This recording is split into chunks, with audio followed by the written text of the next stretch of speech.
என் friend ஒரு சந்தேகம் கேட்டான் பை, கொஞ்சம் கேட்கணும். கேளுங்க, சொல்றேன். இந்த வானம், இந்த உலகம், இந்த பூமி, இது எல்லாமே தானா உருவாகுனது. மனுஷன் வந்து குரங்குலன்னு வந்தா அப்படின்னு சொல்றாங்க பை. இது என்ன பை சொல்றீங்க?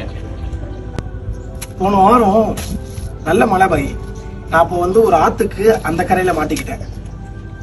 ஆத்துடைய வெள்ளம் அதிகமாகிட்டே இருக்கு. எப்படிடா அந்த கரைக்கு போதுறதுன்னு யோசிச்சுக்கிட்டே நின்றுட்டு இருந்தேன். அப்ப வந்து என் பக்கத்துல இருந்த ஒரு மரம் தானா கீழே சாஞ்சி விழுந்து அதுவே 6 பலகைகளாகி அந்த 6 பலகைகள் ஒன்னா சேர்ந்து ஒரு படகாகி என்னை எடுத்துன்னு வந்து இந்த பக்கம் விட்டு போயிடுச்சு பை. என்ன பை இதெல்லாம் எப்படி பை நான் நம்புறது? உங்களால இதையே நம்ப முடியலையே. இவ்வளவு பெரிய உலகம், இந்த உலகத்துல மனிதர்களை படைச்சு அந்த மனிதர்களுக்கு என்னென்னலாம் தேவையோ அது அனைத்தையும் படைச்சு இந்த உலகம் மட்டும் இல்லாம